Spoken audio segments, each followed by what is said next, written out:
மதிப்பிற்குரிய சிம்மம் ராசி நண்பர்களே, சகோதர சகோதரிகளே, உங்கள் அனைவருக்கும் எனது கனிவான வணக்கங்கள்.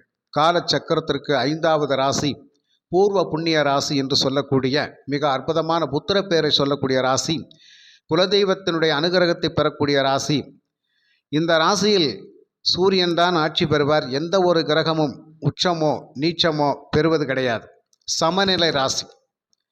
இந்த ராசியில் கேது பகவானுடைய மகம் நட்சத்திரத்தின் 4 பாதங்களும், பூரம் நட்சத்திரத்தின் அதாவது சுக்கிர பகவானுடைய பூரம் நட்சத்திரத்தின் 4 பாதங்களும், சூரியனுடைய நட்சத்திரமான உத்திர நட்சத்திரத்தின் முதல் பாதம் என 9 பாதங்கள் இந்த ராசியில் இருக்கின்றது.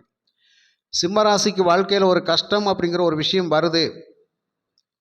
கூட இருந்துக்கிட்டே ஒருத்தவங்க குழி பறிக்கிறாங்க, நான் முதல்ல பாதாளத்தில் விழுக போகிறோம் அப்படின்னு சொன்னால், அது உங்களுடைய நெருங்கிய நண்பர்களாலும் உறவுகளாலும் உங்களுக்கு கீழே வேலை செய்யக்கூடியவங்களாலும் உங்களுடைய அங்காளி பங்காளிகளாலும் தான் அந்த பிரச்சனையே வரும் அப்படிங்கிறத முதன்மையாக தெரிஞ்சுக்கங்க நண்பர்களே.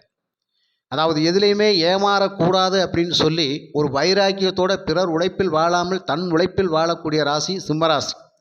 எந்த சூழ்நிலையும் தன்மானத்தை விட்டு கொடுத்து வாழ வேண்டிய அவசியமே கிடையாது. நமக்கு சுயமரியாதை தான் முக்கியம் அப்படிங்கிற அந்த மனோபலம் அதிகமாக இருக்கக்கூடிய ராசிகளில் முதன்மையாக இருக்கிற ராசி சிம்மராசி. ஆனால் நம்பிக்கைன்னு ஒன்று வச்சிருச்சு அப்படின்னு சொன்னால் அந்த நம்பிக்கைக்காக உயிரையே கொடுக்கக்கூடிய ராசியில் முதன்மையான ராசி சிம்மராசி. அதனால தான் காலச்சக்கரத்துக்கு 5வது ராசி மூலத்திரிகோணம் அப்படிங்கிறது வலிமை பெற்ற ராசி. இந்த ராசியில் சூரியன் தான் ஆட்சி பலம் பெறுவார். அப்போ இந்த ராசியில் எந்த ஒரு கிரகம் உச்சமும் நீச்சம் பெறாத ஒரே காரணத்தினால தான் இந்த சிம்மராசிக்காரங்க எந்த இடத்துல இருந்தாலும் ஒரு கௌரவத்தோட அந்தஸ்தோட புகழோட தலை நிமிர்ந்து நிற்கணும். எந்த துறையில் இருந்தாலும் நாம் தான் முதன்மையாக இருக்க வேண்டும் அப்படிங்கிறதுல முன்னோடியாக இருக்கக்கூடியவர்கள். அப்படி ஒரு நம்பிக்கை அப்படிங்கிற அதிகமாக கண்மூடித்தனமாக வைக்கிறவர்களும் மற்றவர்களை நம்பி பொறுப்புகளை ஒப்படைக்கிறவங்களும் இந்த சிம்மராசிக்காரவங்க தான். ஆனால் அந்த நம்பிக்கைக்கு ஆப்போசிட்டில் இருக்கவங்க பாத்திரமாக நடப்பாங்களான்னு கேட்டால் அதுதான் 100% கிடையாதுன்னே சொல்லலாம். இந்த சிம்மராசிக்கு ஒரு பிரச்சனைன்னு வருது, சிம்மராசிக்காரங்க விழ போகிறாங்க, சிம்மராசிக்காரங்க வாழ்க்கையில் கஷ்டப்பட போகிறாங்க அப்படின்னு சொன்னால் அது உங்களுக்கு கீழே வேலை செய்கிறவங்க உங்களுடைய உறவுகள் உங்களுடைய நண்பர்கள் மட்டும்தான், வேறு யாருமே கிடையாது. அதனால தான் சிம்மராசிக்கு வேறு பகையாளிகள் எங்கேயுமே இருக்க மாட்டாங்க, கூட தான் இருப்பாங்க. ஆனால் இவங்க என்ன பண்ணுவாங்கன்னா அந்த நம்பிக்கை அப்படிங்கிறது அதிகமாக வைக்கிறனால அவங்க அந்த நம்பிக்கையின் பாத்திரமாகவே திகழக்கூடிய அமைப்பில், அதாவது கும்பிடு போட்டே காரியம் சாதிச்சுக்கிட்டே இருப்பாங்க. இந்த சிம்மராசிக்காரவங்களை பார்த்தாச்சுன்னா ஆப்போசிட்டில் இருக்கவங்க எந்த அளவுக்கு தலை வணங்கணும் அந்த அளவுக்கு தலை வணங்குற மாதிரி காட்டிக்கிட்டே இருந்து பாசத்தை பொழிகிற மாதிரி பொழிஞ்சு பொழிஞ்சு பொழிஞ்சு உங்களை ஏமாற்றக்கூடிய அமைப்பில் தான் இருப்பாங்க. அந்த பாசத்துக்கு கட்டுப்பட்டு நடக்கக்கூடியவங்க, நட்புக்கு கட்டுப்பட்டு நடக்கக்கூடியவங்க, நட்புக்கு இலக்கணமாக விளங்கக்கூடியவங்க நீங்கள் தான். அப்பேற்பட்ட சிம்மராசி எல்லோரையுமே நம்பக்கூடிய ராசி. பிள்ளைகளை நம்பும். எப்படி? பெத்த பிள்ளைகளை உயிருக்குயிராக நம்பும். தாய் தந்தை எல்லா விஷயத்திலையும் நம்பும். எல்லாரையுமே நம்பும். அங்காளி பங்காளி எல்லாத்தையும் நம்பும். ஒரு நண்பர்களை தோழிகளை எல்லாத்தையும் நம்பும். மனசை பறி கொடுக்கும். காதல் வயப்படக்கூடிய ராசிகளில் முதன்மையாக இருக்கக்கூடிய ராசி சிம்மராசி தான். ஆனால் அந்த காதலெல்லாம் நமக்கு ஜெயிக்குமா அப்படின்னு கேட்டால் கண்டிப்பாக ஜெயிக்காது. காதல் கண்டிப்பாக ஜெயிக்காது. காரணம் என்னையா? இந்த சிம்மராசிக்கு 5ஆம் அதிபதி குரு பகவான். நீங்கள் ஆத்மார்த்தமாக இருப்பீங்க, ஆனால் 8ஆம் அதிபதி குரு தான். அந்த ஆத்மார்த்தத்துக்கு இங்கே என்ன நடக்கும் தெரியுமா? நஷ்டம்தான் கிடைக்கும். உயிருக்குயிராக நேசிப்பீங்க. சரி கைவிட்டாங்களே, அடுத்த கட்டமாவது நம்ம அந்த விஷயத்துக்கு போகக்கூடாதுன்னு நினைப்பீங்களா? போகக்கூடாதுன்னு நினைக்கவே மாட்டேங்க. மறுபடியும் மீண்டும் ஒரு காதல் உருவாகும். இப்படி மனசை பறி கொடுத்து தவியாக தவித்து கொண்டிருப்பவர்கள். ஆனால் எதுலேயுமே செட் ஆகாமையே போயிட்டுருக்கும். மன வாழ்க்கையிலும் அதே மாதிரி தான். திருமணத்துக்கு பின்பு நிறைய போராட்டங்களை சந்திக்கக்கூடிய ராசிகளில் முதன்மையாக இருக்கக்கூடிய ராசி சிம்மராசி. என்னையா காரணம்? இந்த சிம்ம ராசிக்கு முதல் பகை சனி பகவான் தான். சிம்மராசிக்கு முதல் பகை சனி பகவான். இந்த சனி பகவான் 6ஆம் அதிபதி. கடினமான உழைப்பு இருக்கும், ஆனால் நேர்மை இருக்கும், நாணயம் இருக்கும், நீதி இருக்கும், எல்லாமே இருக்கும். ஆனால் பகையாளியாச்சே சனி பகவான் யார்? வேலைக்காரர்கள் அப்படிங்கிற அமைப்பு. எவ்வளவுதான் பொறுப்பில் சிம்மராசிக்காரங்க உயர்ந்த இடத்துல இருந்தாலும் கூட இருக்கவங்கள்ட்ட மட்டும் நீங்கள் கவனமாக இருக்கலாம் அப்படின்னு சொன்னால் அவங்க தான் குழியை பறித்து வச்சுருப்பாங்க. உங்களை எப்போ அழிக்கணும்னு சொல்லி திட்டம் போட்டுக்கிட்டே இருப்பாங்க. இந்த திட்டம் உங்களுக்கே தெரியாது, மறைமுகமாக இருக்கும். ஏன்னா சனி பகவான் சூரியன் பரஸ்பர எதிரி. அவரும் ஆளுமை பொறுப்புக்கு ஆசைப்படுவார், இவரும் ஆளுமை பொறுப்புக்கு ஆசைப்படுவார். கடைசியில் யார் ஆசைப்பட்டாலும் யாருக்கு யார் துரோகம் பண்ணுறாங்களோ அந்த துரோகம் பண்ணுறவங்க நல்லாவும் இருக்க முடியாது. சிம்மராசிக்காரங்க ஒருத்தவங்களுக்கு துரோகம் பண்ணுறாங்க அப்படின்னு சொன்னால் சிம்மராசிக்காரவங்களுக்கே மற்றவங்க துரோகம் பண்ணினாலும் அது நீங்கள் எறிந்த பந்து உங்களைத்தான் வந்து சேரும். அதனால் சிம்மராசியை பொறுத்த மட்டும் நீங்கள் யார் எத்தனை விஷயங்களில் என்னென்ன செஞ்சு உங்களுக்கு கெடுபலன் பண்ணினாலும் இறைவன் ஒருவன் உங்கள் பக்கம் இருப்பார், கண்டிப்பாக இருப்பார். அவர்கிட்ட பொறுப்பை படைச்சுங்க, அவர் பார்த்துக்குருவார். கண்ணு முன்னாடியே உங்களுக்கு எதிரிகள் உங்கள் முன்னாடியே தண்டிக்கப்படுவாங்க. இதுதான் உண்மை. அதனால் சிம்மராசியை பொறுத்த மட்டும் நம்பிக்கை வைக்கிறது, கண்மூடித்தனமாக பாசம் வைக்கிறது, அன்பு வைக்கிறது எல்லாம் கொஞ்சம் குறைச்சிக்கிட்டா நமக்கு அது நல்லதுன்னு நான் சொல்ல வரேன். அதுதான் உண்மை. அதுக்கப்புறம் கூட இருக்கவங்கள்ட்ட எப்போவுமே கவனமாக இருந்தீங்கன்னா அதுவும் ஒரு நல்ல விஷயம்தான். யாருக்கிட்டையுமே எவ்வளோ சீக்கிரம் எளிதில் பொறுப்புகளை ஒப்படைக்காதீங்க. அப்படி பொறுப்புகளை நீங்கள் ஒப்படைச்சிங்க அப்படின்னு சொன்னால் அந்த பொறுப்பில் இருந்துக்கிட்டே உங்கள் பொறுப்பை பிடுங்கி உங்களை அடிமட்டத்துக்கு கொண்டு வந்துடுவாங்க. இது எந்த இடத்துல இருந்தாலும் இதுதான் நடக்கும். ஆக உங்களுடைய முன்னேற்றத்தை பார்த்துக்கிட்டு எப்போவுமே அடுத்தவங்க பொறாமப்பட்டுக்கிட்டே தான் இருப்பாங்க. ஏன்னா 7ஆம் அதிபதியும் சனி பகவான் தான், நண்பர்கள். அப்போ அங்கேயும் பகைதானையாக இருக்கும். இதனால தான் சிம்ம ராசிக்கு அப்பா மகன் உறவும் சிறப்பு இருக்காது. கண்டிப்பாக சண்டை வந்துடும், வராமல் இருக்கவே இருக்காது. இவர்கள் உறவு கடுமையாக பாதிக்கப்படும். அப்பாவுக்கு மூத்த மகனுக்கு சுத்தமாக ஆகாது. இந்த சிம்மராசிக்காரங்களை பொறுத்த மட்டும் பெண் பிள்ளைகள் அதிகமாக இருந்தால் ரொம்ப பாசமாக இருப்பாங்க. ஆண் பிள்ளைகள் அதிகமாக இருந்தால் அந்த வீட்டில் எப்பயுமே சண்டையும் சத்தமாக தான் இருப்பாங்க. 5ஆம் அதிபதியாச்சே சூரியன், இங்கே புத்திரகாரகன் குரு பகவான் இல்லையா.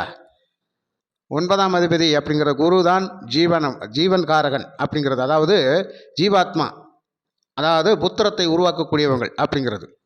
அப்போ இந்த பிள்ளைகளுடைய அமைப்பில் இங்கே என்ன நடக்கும் அப்படின்னு கேட்டால் ஆண் பிள்ளைகள் அப்படிங்கிற விஷயத்தில் கொஞ்சம் நமக்கு கெடுபலன்கள் அப்படிங்கிறது இருக்கும். பெண் பிள்ளைகள் என்றால் சிறப்பு அப்படின்னு நான் சொல்ல வரேன்.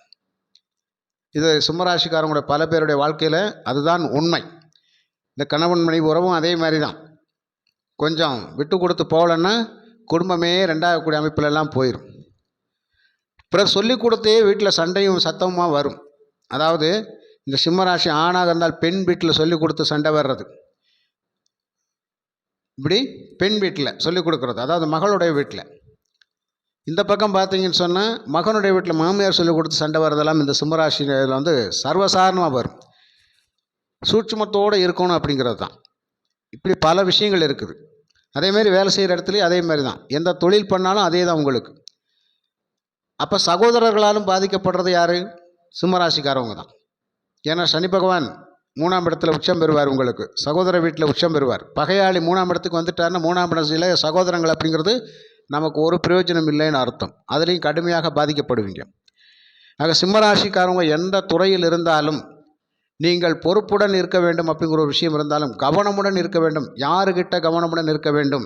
உங்களுக்கு யாரெல்லாம் வணக்கம் அதிகமாக போடுறாங்களோ, யாரெல்லாம் அதிகமாக கும்பிடு போடுறாங்களோ, யாரெல்லாம் அதிகமாக பாசத்தை பொழிகிறாங்களோ அங்கேயெல்லாம் உங்களுக்கு ஆபத்து இருக்குது அப்படின்றத முதல்ல புரிஞ்சுக்கோங்க. அங்கேயெல்லாம் துளி கூட நன்மையை நீங்கள் எதிர்பார்க்க முடியாது.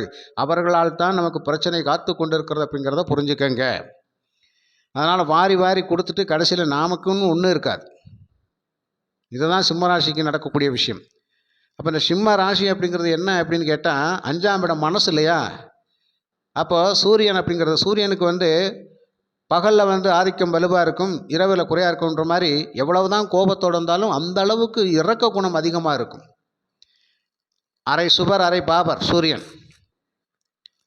அரை சுபர், பகலில் சுபர், இரவில் பாபர் அப்படிங்கிறது. அப்போ இரவில் காணாமல் போயிடுவார் இல்லையா, இருள் சூழ்ந்த பகுதியாக இருக்கும். அதனால தான் இந்த சிம்மராசி நண்பர்களுக்கு எவ்வளவு கோபங்கள் இருந்தாலும், எவ்வளவு தாபங்கள் இருந்தாலும், எவ்வளவு மூர்க்கத்தனமான குணங்கள் இருந்தாலும் இரக்க குணம் அப்படிங்கிறது இடைக்கிடை இருக்கும். 50-50 கரெக்டாக இருக்கும். அதே மாதிரி இந்த சிம்மராசி நண்பர்களுக்கு ஒரு நோய் நொடி உபாதைகள் வருது அப்படின்னு சொன்னால், அதாவது தொடக்கி கீழே மொழி, கணுக்கால், கண்டைக்கால், பாதம் இதெல்லாம் கடுமையாக பாதிக்கப்படும். முதுகு தண்டுவடம் கடுமையாக பாதிக்கப்படும். நரம்பு பிரச்சனை அதிகமாக இருக்கும். நரம்பு தளர்ச்சி அதிகமாக வந்துடும். நடக்கவே முடியாது, எட்டு வைக்க கூட முடியாத அளவுக்கு பிரச்சனையை கொடுக்கக்கூடிய ஒரு நோய் நொடி உபாதைகள் ஸ்தானத்துக்கு அதிபதி யார்? சனி பகவான். அப்போ சனி யார்? நரம்பு, கால், பாதம் இதெல்லாம் அவர் தான். மூட்டுக்கு மூட்டு ஜாயிண்ட்டு இதை சனி தான். அப்படின்ற போது இந்த இடத்துல அந்த மூட்டு ஜாயிண்ட்டு இடத்துல ஒரு மஜ்ஜை மாதிரி இருக்கும். அது செவ்வாய் பகவான் அப்படிங்கிற அமைப்பு. அந்த மஜ்ஜை அப்படிங்கிறது இல்லை அப்படின்னு சொன்னால் கட்டாயம் தேய்மானம், எலும்பு தேய்மானம் வந்துடும். இதெல்லாம் சிம்மராசிக்காரங்களுக்கு எளிமையாக வரக்கூடிய நோய்கள். அதனால் 6ஆம் அதிபதி சனி கடுமையான பகையாளின்றாலும் இது இறுதி காலங்களில் வந்து வயசான காலங்களில் இதுதான் இவங்களுக்கு முக்கியமான பிரச்சனையாகவே இருக்கும். ட்ரீட்மெண்ட்டெல்லாம் கடுமையாக எடுத்துக்கணும் அப்படிங்கிற விஷயம். அதனால் வாழ்க்கையில் என்றாவது ஒரு நாள் நமக்குன்னு ஒரு விடிவு காலம் வரணும் அப்படின்னு சொல்லி ஒவ்வொரு நாளும் எதிர்பார்த்து காத்து கொண்டிருக்கிற விஷயங்களில் வந்து கண்டிப்பாக சிம்மராசியும் முதலிடத்தில் இருக்கக்கூடிய ராசி தான். அப்போது எந்த சூழ்நிலையிலும் நமக்கு என்ன நல்ல காலம், எப்படி வேலை வாய்ப்பு, எப்படி தொழில் வாய்ப்பு, எப்படி நம்ம நல்லா இருக்குது, எப்படி நம்ம உறவுகள்கிட்ட நம்ம பகைச்சவங்கள்ட்ட நம்ம முன்னாடி தலை நிமிர்ந்து நடக்கிறது அப்படிங்கிறதெல்லாம் நமக்கு வைராக்கியங்கள் இருந்தாலும், நம்ம எதையெல்லாம் இழந்த இதெல்லாம் மீட்டெடுத்து நல்லா வாழணும் அப்படின்னு சொல்லி இருந்தாலும், நமக்கான தசாபத்திகள் சிறப்பாக இருந்தால் மட்டும்தான் அந்த காலகட்டங்கள் சிறப்பாக இருக்கும். சிம்மராசியை பொறுத்த மட்டும் சனி பகவான் தசை நடத்தினாலும் சப்போர்ட் பண்ண மாட்டார். சிம்மராசியை பொறுத்த மட்டும் ஒரு குரு தசை, அஷ்டமாதிபதி தசை அது வந்தாலும் ரொம்ப சிரமம்தான். அவர் 5ஆம் அதிபதியாக இருந்தாலும் அஷ்டமாதிபதியாக இருப்பார். ஸ்திர லக்னம், குரு சப்போர்ட் பண்ண மாட்டார் அப்படிங்கிற அமைப்பு உண்டு. அதே மாதிரி 3ஆம் அதிபதி அப்படின்னு சொல்லக்கூடிய சுக்கிரன், அவர் தான் 10க்கு அதிபதி. ஆனாலும் அவரும் நமக்கு சப்போர்ட் பண்ண மாட்டார். சுக்கிரதசை நடத்துகிற காலகட்டங்களில் வேலைகளில் கடுமையான பிரச்சனைகள் வந்துக்கிட்டு இருக்கும். மன நிம்மதி பெறாது. எப்போ பார்த்தாலும் மனம் குழப்பம் அடைஞ்சிக்கிட்டே இருக்கும். இந்த மகம் நட்சத்திரத்துக்காரர்கள் எப்படி வச்சாலும் ஒரு குழப்பத்தோடையே தான் இருந்துக்கிட்டே இருப்பாங்க. ஆனால் அந்த குழப்பம் அப்படிங்கிறது கண்டிப்பாக ஒரு தெளிந்த நீரோடையாக மனசு மாதிரி நல்லா தான் இருக்கக்கூடிய அமைப்பில் இருக்கும். அதனால் கேது பகவான் இந்த உலகத்தை ஆளக்கூடிய அமைப்பு அப்படிங்கிறது கேதுவனுடைய கையில் தான் இருக்குது. அதனால தான் மகத்தில் பிறந்தவர் ஜெகத்தை ஆழ்வார்கள் அப்படிங்கிறது. இந்த உலகத்தின் ஒட்டுமொத்த கட்டுப்பாடும் கேது பகவானுக்குள்ள கைக்குள் தான் இருக்குது அப்படிங்கிற அமைப்பு. அதனால தான் கேது பகவானுக்கு நேரம், காலம், ஓரம் எதுவுமே கிடையாது. முழுக்க இந்த ஆதிக்கம் அப்படிங்கிற அவர்களால் தான் அசுவதி நட்சத்திரம் மேஷ லக்னத்தில் இருக்கிறது இல்லையா, மேஷராசி. ஆக காலச்சக்கரத்துக்கு முதல் வீட்டில் இருக்கிறது. அப்போ 1, 5, 9 இருக்கும். அப்போ செவ்வாய், சூரியன், குரு பகவான் இவர்கள் 3 பேரும் தான் இந்த உலகத்தின் ராஜாக்கள். இவங்க தான் ராஜாக்கள். அப்படிங்கிற பொழுது இவங்களுடைய கட்டுப்பாட்டில் தான் இந்த உலகம் இருக்கும். அப்படிங்கிறதுனால தான் அசுபதி நட்சத்திரம் மேஷ ராசியிலையும், மகம் நட்சத்திரம் சிம்ம ராசியிலும், மூல நட்சத்திரம் தனுசு ராசியிலும் இருக்குது. அப்போ 1, 5, 9 மூலத்திரிகோண வலிமை பெற்ற அமைப்பு அப்படிங்கிறது இந்த ராசிக்கு உண்டு. அதனால தான் எந்த இடத்தில் இருந்தாலும் ஆளுமை பவரோடு இருக்கக்கூடிய அமைப்பில் இந்த சிம்மராசி நண்பர்கள் இருக்கின்றீர்கள் அப்படிங்கிறத புரிஞ்சுக்குங்க. அதனால் இப்போ கோச்சாரத்தில் பார்த்தீங்க அப்படின்னு சொன்னால், இப்போ ராசியிலே சுக்கிரன் கேது இணைவு அப்படிங்கிறது இருக்கும். இந்த மாதத்தில் 2ஆம் இடத்துல சூரியன் புதனும் இருப்பார், 3ஆம் இடத்துல செவ்வாய் இருப்பார், 7ஆம் இடத்துல ராகு, 8ஆம் இடத்துல சனி பகவான், 11ஆம் இடத்துல குரு பகவான். இது கோச்சார கிரகங்களுடைய அமைப்பு. இதற்கெல்லாம் என்ன பலன் கிடைக்குது? கண்டிப்பாக சிம்மராசிக்கு அஷ்டம சனி தான். சனி பகவான் நமக்கு பரஸ்பர எதிரி. அவர் 8ல் போய் இருக்கிறாரு. எதிரி மறைவது சிறப்பு தான். ஆனால் ஜாதக ரீதியாக நாம் பிறந்த நாமயோகம் கரணத்தின் அடிப்படையில் அந்த சனி பகவான் நமக்கு அபயோகியாக இருக்காத பட்சத்தில் யோகாதிபதி இருந்துட்டா கூட ஓரளவுக்கு பரவாயில்ல, தப்பிச்சுக்கலாம். அதே மாதிரி கரணத்தின் அடிப்படையில் சனி பகவான் நமக்கு ஒரு கரணநாதனாக வந்துட்டார்னா கண்டிப்பாக ஒரு விஷயத்தில் காப்பாற்றக்கூடிய அமைப்பு நிச்சயமாக உண்டு. ஆக சனி பகவானை முழுக்க எதிரியாக இருந்தாலும் கூட நாமயோகத்தின் அடிப்படையில், கரணத்தின் அடிப்படையில் ஒரு சிறப்பானவராக வந்துட்டார் அப்படின்னு சொன்னால் ஓரளவுக்கு சிம்மராசிக்காரங்க அவங்க தான் இந்த உலகத்தை ஆண்டுகிட்டு இருப்பாங்க. அவங்க தான் எந்த துறையிலும் சிறப்பான ஒரு ஆளுமை பவரோட நல்ல நிலைமையில் இருப்பாங்க அப்படிங்கிறது தான். எல்லா சிம்மராசிக்காரங்க கஷ்டப்பட்டு கிடக்கிறாங்களான்னா கிடையாது. 80% பேர் வேணால் கஷ்டப்பட்டு, 20% பேர் இந்த உலகை ஆண்டு கொண்டு தான் இருக்கிறார்கள். அதற்கெல்லாம் சனி பகவான் வேறு மாதிரி உருவெடுத்திருப்பார். அதனால் ஒட்டு மொத்தத்துக்கு பலன் அப்படிங்கிறது சிம்மராசிக்கு இந்த கெடுபலன்கள் அப்படிங்கிறது 80% பேருக்கு தான் இருக்கும். அதனால் லாபஸ்தானத்தில் அஷ்டமாதிபதி வரக்கூடிய பணம் எவ்வளோ வந்தாலும் செலவாகிக்கிட்டே தான் இருக்கும். சிம்மராசிக்கு நண்பர்களுக்கு கையில் காசு பணம் வைக்க முடியாது. நிறைய இடமாற்றங்கள் ஆகிக்கிட்டே தான் இருக்கும். அதனால் இந்த கோச்சார பலன் அப்படிங்கிற சிம்மராசிக்கு ரொம்ப பெஸ்ட்டாக இல்லாமல், மீடியமாகவும் இல்லாமல், ஏதோ இருக்கிறோம் அப்படிங்கிற மாதிரி தான் போயிட்டுருக்குது. ஏதோ இருக்கிறோம், அவ்வளோதான். வேலை செய்கிறோம், போகிறோம், வர்றோம், சம்பாதிக்கிறோம், குடும்பத்தை பார்க்குறோம். இருந்தாலும் மன நிம்மதி இல்லாமல் ஒரு மிகப்பெரிய குழப்பத்தோடு தான் இந்த வாழ்க்கை அப்படிங்கிறது போய்கிட்டு இருக்குது அப்படிங்கிறதுக்கு இதுதான் உண்மை.